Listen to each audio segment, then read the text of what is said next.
বিভিন্ন দেশে বাংলাদেশিদের প্রবেশাধিকারে নিষেধাজ্ঞার অন্যতম কারণ জালিয়াতি। একথা জানিয়েছেন প্রধান উপদেষ্টা অধ্যাপক মোহাম্মদ ইউনূস। দুপুরে বাংলাদেশ চীনমৈত্রী সম্মেলন কেন্দ্রে ডিজিটাল ডিভাইস অ্যান্ড ইনোভেশন এক্সপোর উদ্বোধনী অনুষ্ঠানে একথা বলেন তিনি। আশঙ্কা জানিয়ে আরও বলেন, দ্রুতগতির ডিজিটাল পরিবর্তনের সাথে তাল মেলাতে না পারলে বাংলাদেশ পিছিয়ে পড়বে। মানুষের জন্ম হয়েছে একজন সৃজনশীল জীব হিসেবে। সৃজনশীলতাই হলো আমার মূল মন্ত্র, যেটা আজকের প্রযুক্তি আমার প্রকাশ করার সুযোগ দিচ্ছে।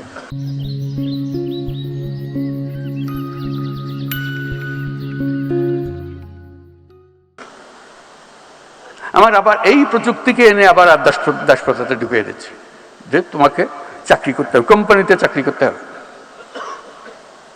প্রযুক্তি যেখানে আমাকে মুক্তি দিচ্ছে, আমি আমার কনসেপ্ট দিয়ে তারা আবার উল্টা ফেরত পাঠাচ্ছি। আমার তো সুযোগ আসলো, বিরাট সুযোগ আসলো, যে কোনো মুহূর্তে আমি এখন আমার নিজস্ব কর্মকাণ্ড সৃষ্টি করতে পারি।